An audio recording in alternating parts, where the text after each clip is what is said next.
Welcome back to the new lecture.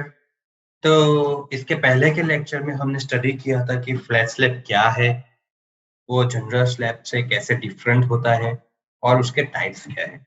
ठीक है, तो जैसे कि हमें पता है कि जो फ्लैट स्लैब है वो डायरेक्टली किस पे सपोर्ट होता है, कॉलम पे सपोर्ट होता है।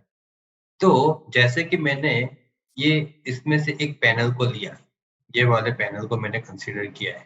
ठीक है, तो ये पैनल को मैं कंसीडर करता हूँ, तो यहाँ पे मैं ये पैनल बनाता हूँ। तो पहले मैं पूरा फ्लैट स्लैब भी आपको बना के दिखाता हूँ।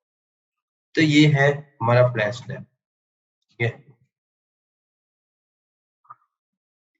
Various this are the grids, means के पैनल्स। आपको पता है ना पैनल्स क्या किसको बोलते हैं?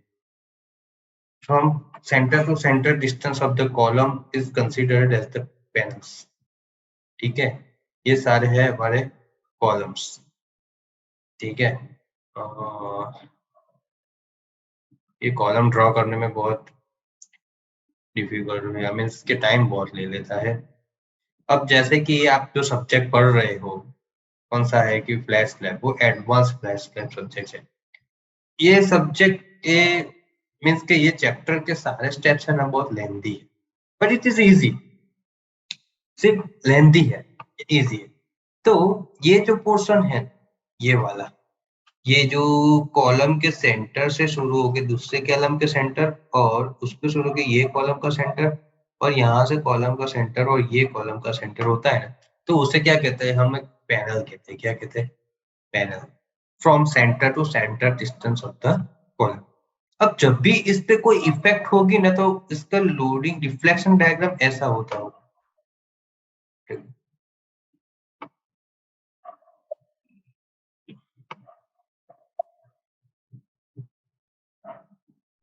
देखो, ये इसका डिफ्लेक्शन डायग्राम।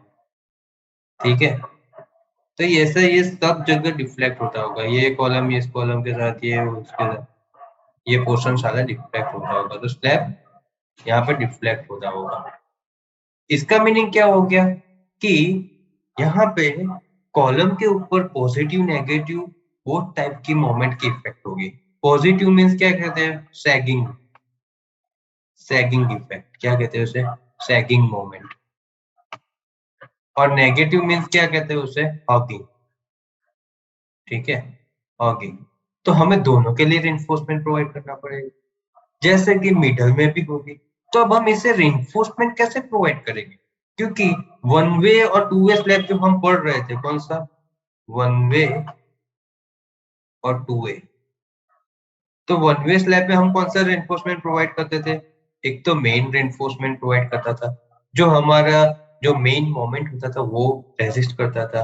और दूसरा रिइंफोर्समेंट हम प्रोवाइड करते थे तो डिस्ट्रीब्यूशन स्टील प्रोवाइड करते थे। डिस्ट्रीब्यूशन स्टील का यूज क्या था कि जो मेन रिइंफोर्समेंट है उसके स्पेसिंग को बरकरार रखना और उसको सपोर्ट देना। ठीक है, क्योंकि उसमें मेन क्यों प्रोवाइड किया था? क्योंकि वो एक साइड ही लोड लेता था वन वे। पर टू वे स्लैब में क्या करते थे हम? दोनों साइड मेन रिइंफोर्समेंट प्रोवाइड करते थे। क्यों? क्योंकि उसमें दोनों फोर बीम्स पे जो चारे बाजू सपोर्ट होता था उस पे लोड ट्रांसफर होता था। वन वे में दो ही बाजू हो रहा था, तो उसमें मेन रिइंफोर्समेंट और डिस्ट्रीब्यूशन रिइंफोर्समेंट। तो हम यहाँ पे क्वेश्चन आया कि यार ये फ्लैट स्लैब में कैसे रिइंफोर्समेंट आएगा? मेन रिइंफोर्समेंट आएगा, डिस्ट्रीब्यूशन आएगा, या तो मेन रिइंफोर्समेंट ओनली? पर उसके पहले हमें ये तो मालूम होना चाहिए कि भाई ये फ्लैट स्लैब आखिर ये वन वे टू वे के टाइप में आता है कि नहीं आता है। तो मैं आपको आज बता ही देता हूँ कि flat slab is always two way slab and always continuously. Means flat slab वो टू वे स्लैब तो है ही, साथ साथ में वो कंटिन्यूअस भी है। क्या है? कंटिन्यूअस। वो टू वे स्लैब तो है ही, पर साथ साथ में वो कंटिन्यूअस स्लैब भी। ये पीछे के बैकग्राउंड वॉइस को आप नजरअंदाज कीजिए, ये कुत्ते हैं भौंकते रहेगा। अब मैं क्या करूं उनको, तो मैं मना नहीं कर सकता यार कि वो ऑटोमेटिकली है, स्विच ऑन हो ही जाती है बार बार। ठीक है, तो आप यहाँ पे फोकस कीजिए। So it is always two way slab and always it is continuous. Okay, so अब हम यहाँ समझते हैं कि ये फ्लैट स्लैब में रेनफोर्समेंट किस तरह डिवाइड होते हैं। तो पहले मैं ये एक पैनल का एक पोर्शन ले लेता हूँ।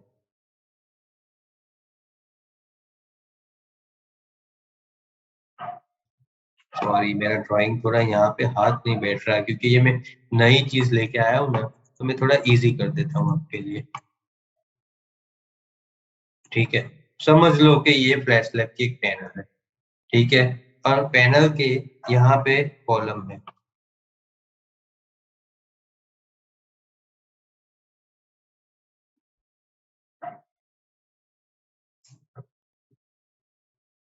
ओके, तो मैंने जैसे कल बोला था, अगले लेक्चर में बोला था, आगे के लेक्चर में, कि कॉलम पे मोमेंट भी पैदा होती है और शियर फोर्स भी पैदा होती है।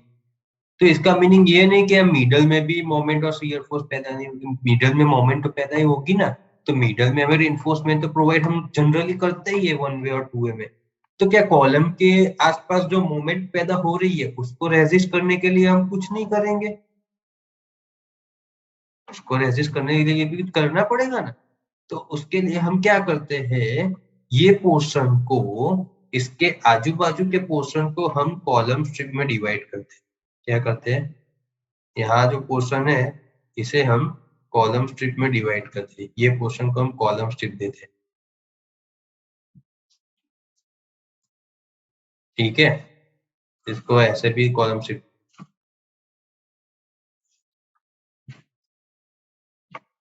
तो ये जो पोर्शन रहा ना, उसे क्या कहते हैं, कॉलम स्ट्रिप बोलते हैं। वो एक्स डायरेक्शन में भी होगी और वाई डायरेक्शन में भी होगी। ठीक है, और बाकी जो बची है बीच की, उसे क्या बोलते हैं, मिडल स्ट्रिप बोलते हैं। तो जनरली मिडल स्ट्रिप कौन सा एरिया कवर करते हैं, ये, इसके लिए ये वाला हाईलाइट कर देता हूँ। ये वाला है, ये वाला है, ये वाला है, ये वाला है, ये वाला है। ये पूरा एरिया जो है ना, वो मिडल स्ट्रिप का। ओके, और एक यही एरिया है, कौन सा, ये वाला ही एरिया है, ये वाला एरिया है, जिसमें कॉलम स्ट्रिप और मिडल स्ट्रिप एक दूसरे को ओवरलैप कर रहे हैं। क्या कर रहे हैं, ओवरलैप कर रहे हैं, क्योंकि कॉलम स्ट्रिप यहाँ से भी यूं जाएगी और यहाँ से भी यूं जाएगी। ये भी कॉलम स्ट्रिप वाला पोर्शन, ये भी कॉलम स्ट्रिप वाला पोर्शन है। तो एक ये वाला पोर्शन ये हो गया कि यहाँ पे मिडल स्ट्रिप और कॉलम स्ट्रिप दोनों ओवरलैप होगी। ये वाला पोर्शन, ये वाला पोर्शन और ये वाला portion.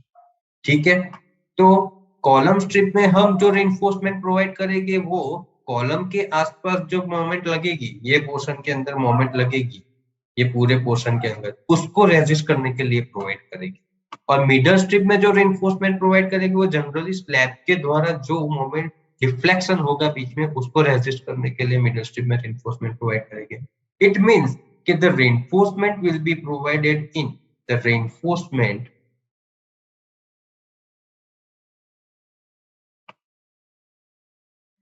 will provide in both column strip and middle strip। तो चलो देखते हैं कि IS 456 इसके बारे में क्या कहता है।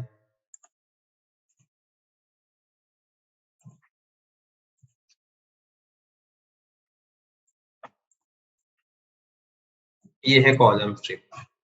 तो यहाँ देखो कि कॉलम स्ट्रिप इसके बारे में क्या कहता है, IS 456 पेज नंबर 53। ठीक है, तो इसके बारे में IS 456 हमें क्या कहता है। तो कॉलम स्ट्रिप में क्या लिखा है, column strip means design strip having a width of 0.25 L2 but not greater than 0.25 L1 on each side of column center line, where L1 is the span in the direction moments are being determined, measured center to center support, and L2 is the span's transverse direction। ठीक है, तो समझ लो कि हमारा जो ये लिया है हमने, ये पैनल, ये जो पैनल हमने लिया है, तो ये पैनल की यहाँ की लेंथ है 6 मीटर और यहाँ की सेंटर टू सेंटर लेंथ है हमारी 4 मीटर। ठीक है, ओके। तो ये जो कॉलम स्ट्रिप है इसका क्या यहाँ पे लिखा है कि 0.25 L2 और point but not greater than 0.25 L1. It means the width of column strip is smaller of both 0.25 L1 और 0.25 L2. ठीक है, मीन्स यहाँ पे ये हो गया 6 मीटर, इसको बोलते हैं L2 और 4 मीटर को बोलते हैं हम L1. ठीक है, तो अब यहाँ पे कैलकुलेट करो 0.25 इंटू 4 एंड 0.25 इंटू 6. ओके, तो दोनों में से स्मॉल कौन सी आएगी? ऑब्वियसली ये वाली आएगी. ठीक है, और क्या लिखा है? Each side of the column centre line. ठीक है, तो अगर 0.25 ऑन L1 हम करते हैं तो ये रहा मेरा कैलकुलेटर. ठीक है, यहाँ पे मैं करता हूँ 0.25 इंटू 4, तो कितना आंसर आया मेरा? यहाँ पे आया 1 मीटर. ठीक है, अब मैं करता हूँ 0.25 इंटू 6, तो उसका आंसर क्या आया मेरा? 1.5 मीटर आया. ठीक है, तो इसका मीनिंग ये हुआ कि अगर यहाँ पे हमने जो कॉलम स्ट्रिप प्रोवाइड की है ऐसे, ये होगी हमारी पैनल इस साइड वाली और ये होगी हमारी पैनल इस साइड वाली, तो यहाँ पे भी एक कॉलम स्ट्रिप ऐसे जा रही है कंटिन्यूटी में. ठीक है, ये हो गया हमारा स्लैब की पैनल. ये हो गया यहाँ से जो डिस्टेंस जा रहा है इसका 6 मीटर हो गया, और ये हो गया यहाँ से जो पैनल का डिस्टेंस जा रहा है वो 4 मीटर हो गया. इट मीन्स कि कॉलम स्ट्रिप दोनों साइड सेम ही होगी. ऐसा नहीं होगा कि यहाँ 4 मीटर है तो यहाँ 4 वाली कैलकुलेट करने की 1 मीटर की, और यहाँ पे 6 मीटर वाली है तो यहाँ पे 1.5 रखने की. कॉलम स्ट्रिप यहाँ पे जो होगी विड्थ उस वैसी सेम यहाँ पे विड्थ होगी, मीन स्क्वायर पोर्शन, ऐसा समझ ले कि स्क्वायर हो जाएगी. तो 0.25 1 मीटर, तो यहाँ से कॉलम के सेंटर से इसका डिस्टेंस हो गया 1 मीटर, और इसका यहाँ से भी डिस्टेंस हो गया 1 metre. Means total column strip की विड्थ हो गई 2 मीटर. क्या हो गई? 2 मीटर. ऐसे ही यहाँ पे क्या हो गया? 1 metre up side, 1 metre down side, तो टोटल कॉलम स्ट्रिप की डिस्टेंस क्या होगी? 2 मीटर. अब आप बोलोगे क्यों सेंटर लिया? भाई यहाँ पे लिखा हुआ है not on each side of the column centre line 0.25 L1 on each side of the column centre, दोनों. ठीक है, तो सेंटर से यहाँ भी लिए और सेंटर से यहाँ भी लिए. क्यों ऐसा किया? Because as we know the panel is continue. तो यहाँ पे जो कॉलम स्ट्रिप बनेगी वो ऐसे बनेगी ये पैनल के अंदर. ठीक है, तो उसका हाफ पैनल उसके बाजू के स्लैब में जाएगा, और उसका हाफ कॉलम स्ट्रिप ये वाला जो है वो 1 मीटर हो गया, और वो वाला जो है वो भी 1 मीटर हो गया. ऐसे ये डायरेक्शन 1 मीटर हो गया और ये डायरेक्शन भी 1 मीटर हो गया. ठीक है, तो जो नेक्स्ट पैनल पे लगेगा वो कॉलम स्ट्रिप आधा नेक्स्ट पैनल पे जाएगा और दूसरा कॉलम स्ट्रिप आधा नेक्स्ट अपने पैनल पे आएगा, इसलिए हम दोनों साइड उसे डिवाइड करते हैं. ठीक है, 1 मीटर 1 मीटर. तो समझ गए आपकी कॉलम स्ट्रिप कैसे डिवाइड होता है. कॉलम स्ट्रिप 0.25 L1 और 0.25 L2 दोनों कैलकुलेट करना है, और उस दोनों में से जो स्मॉलर होगा वही कैलकुलेशन में आएगा और उसे दोनों साइड रखना है. इट मीन्स हम उसे मल्टीप्लाई बाय 2 भी कर सकते हैं. ठीक है, तो अब दूसरा पोर्शन क्या है कि मिडल स्ट्रिप. तो चलो देखते हैं IS 456 मिडल स्ट्रिप के बारे में क्या कह रहा है. फॉर मिडल स्ट्रिप IS 456 क्या बता रहा है भाई? हमें तो वही देखना है यार, मिडल स्ट्रिप के बारे में क्या बोल रहा है. तो नीचे आओ. तो स्टूडेंट आप कमेंट कर सकते हो अगर आपको मेरी मेथड में कोई प्रॉब्लम आ रहा हो, कि आपको पता ना चल रहा हो मैं जो एक्सप्लेन कर रहा हूँ, तो आप मुझे कमेंट करके बता सकते हो. मिडल स्ट्रिप मींस क्या है? Means design strip bounded on each of its opposites by the column strip.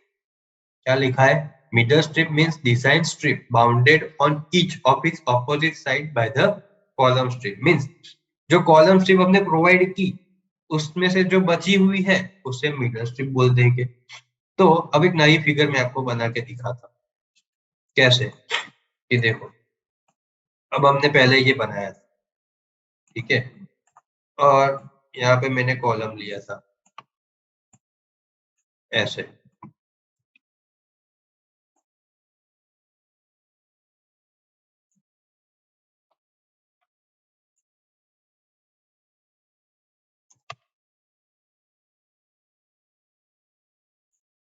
ठीक है। तो ये वाला डायमेंशन हमारा क्या है, 4 मीटर है, और ये वाला डायमेंशन हमारा है 6 मीटर, ठीक है। और कॉलम स्ट्रिप हमने यहाँ पे बनाई है, डिफरेंट कलर लेता हूँ,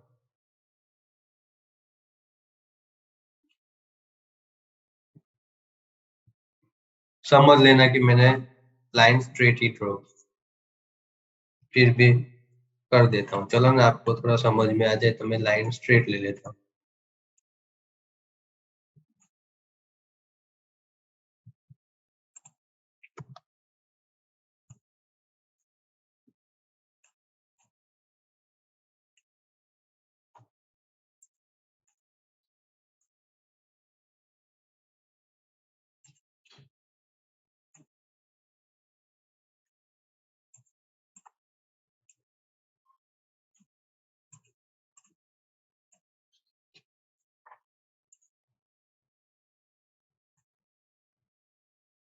मैं पहले से प्रिपेयर करके भी रख सकता था, टाइम वेस्ट ना हो इसलिए, पर मेरे को आपके सामने ही बनाया था, क्योंकि आप जब भी एग्जाम में बनाए तो आपको आना चाहिए कि मेरे को ये भी कैसे दिखाना है, इसलिए मैं आपके सामने दिखा रहा हूँ, ठीक है।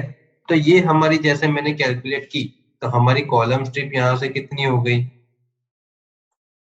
1 मीटर प्लस 1 मीटर, तो इतना टोटल पोर्शन हो गया 2 मीटर। यहाँ पे भी कॉलम स्ट्रिप हमारी हो गई 2 मीटर, ऐसे भी वर्टिकल में हो गई 2 मीटर, और ऐसे भी वर्टिकल हो गई हमारी 2 मीटर। तो जैसे मैंने उसमें बोला है कि जो कॉलम स्ट्रिप जो है वो बनाया, उसके बाद जो बचा कुचा है उसे मीटर स्ट्रिप बोलते हैं। तो ये 2 प्लस ये 2 4 हो गया, और भी ये डिस्टेंस कितना है, 6 मीटर हो गया है, तो कितना बचा, 2 मीटर बचा, तो ये वाला डिस्टेंस हो गया हमारा 2 मीटर। तो ये मीटर स्ट्रिप कौन सी हो गई, ये एम एस हो गई, ये क्या हो गई, सी एस हो गई, और ये क्या हो गई, सी एस हो गई।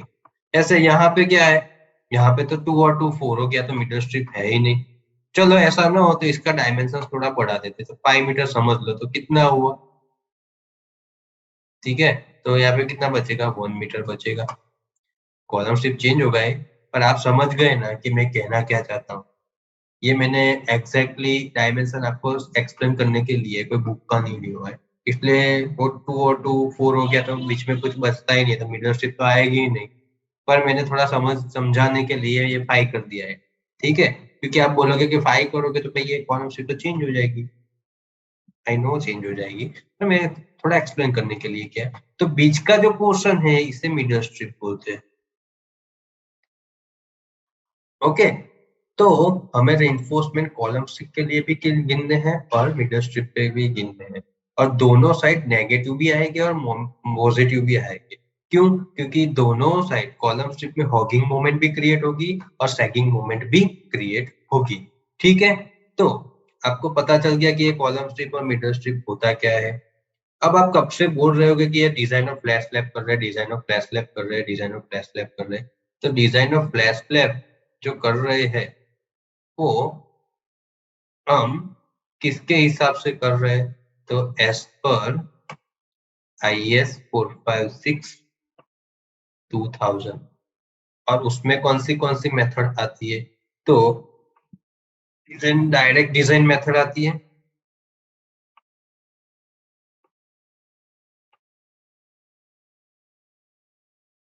And equivalent frame method.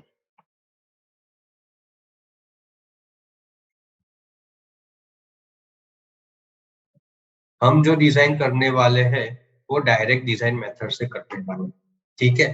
पर अगर हमें डिजाइन करनी है तो डिजाइन के पहले हमें पता होना चाहिए कि कब हम फ्लैश स्लैब की डिजाइन कर सकते हैं। उसकी कुछ लिमिटेशंस होती है, क्या होती है उसकी कुछ लिमिटेशन। तो लिमिटेशंस क्या होगी फ्लैश स्लैब की,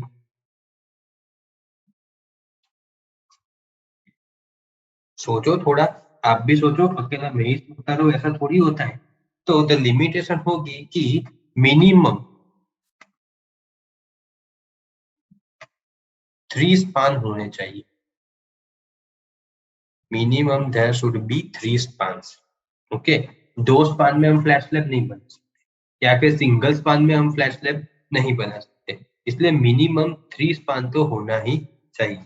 सेकंड, कि live load should not be greater than 3/4 dead load. It means अगर लाइव लोड की वैल्यू जो डेड लोड की वैल्यू आ रही है उससे 3/4 करे, उससे भी ज्यादा आती है, तो हम फ्लैट स्लैब नहीं डिजाइन, तो फिर हमें जनरल 1 वे या 2 वे स्लैब, क्योंकि फ्लैट स्लैब जनरल स्लैब जितना लोड रेजिस्ट नहीं कर सकता, क्योंकि हम बीम का यूज नहीं कर रहे, उसे डायरेक्ट कॉलम पे हम सपोर्ट कर रहे हैं। ठीक है, तो उसके कोलैप्स होने के चांसेस ज्यादा हो जाते। आप एक साथ समझ लो कि अगर मैं आपको एक्सप्लेन करूं तो कैसे एक्सप्लेन करता हूँ, कि सपोज के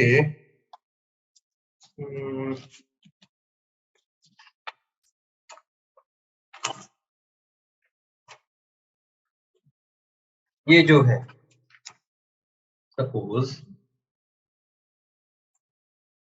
this is one page, consider it as a patch. अगर हम यहाँ पे कॉलम का डायरेक्ट सपोर्ट करते तो उस पे से प्रेशर आएगा, तो क्रिटिकल सेक्शन कौन सा होगा, ये वाला होगा, ये वाला। ठीक है, तो अगर ज्यादा फोर्स आएगा तो वो क्या करेगा, ऐसे बाहर निकल जाएगा। ठीक है, तो ये क्या हो गया, उस पर ज्यादा मोमेंट या तो डिफ्लेक्शन होने की वजह से, ज्यादा मोमेंट या तो लोड की इफेक्ट होने की वजह से वो अप आ गया, क्योंकि कॉलम में क्या है, वर्टिकल मोमेंट और ये फ्लेक्सर। तो सबसे हैवी स्ट्रेंथ जो होगी वो कौन सी किसकी होगी, कॉलम की होगी। वो इतनी जल्दी बेंड नहीं होगा जितना जल्दी हमारा स्लैब ब्रेक हो जाएगा।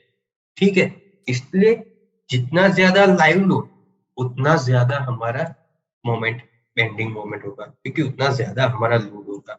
समझ गए मैं कहना क्या चाहता हूँ।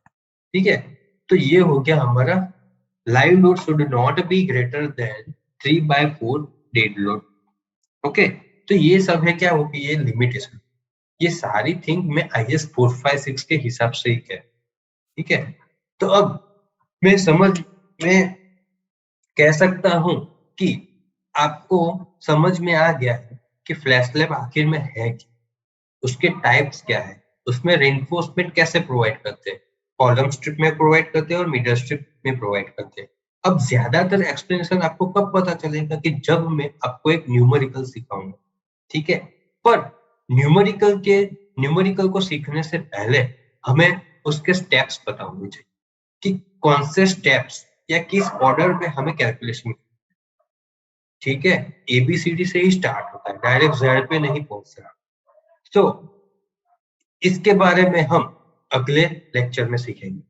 तो अगले लेक्चर में मैं आपको सिखाऊंगा कि design steps of flat slab, कि फ्लैट स्लैब को हम डिजाइन करेंगे, उसमें कौन से स्टेप्स आएंगे, कहाँ से स्टार्ट करना है और कैसे कैलकुलेट करना है। तो आज के लेक्चर में इतना ही। ओके, तो मिलते हैं हम अब अगले लेक्चर में।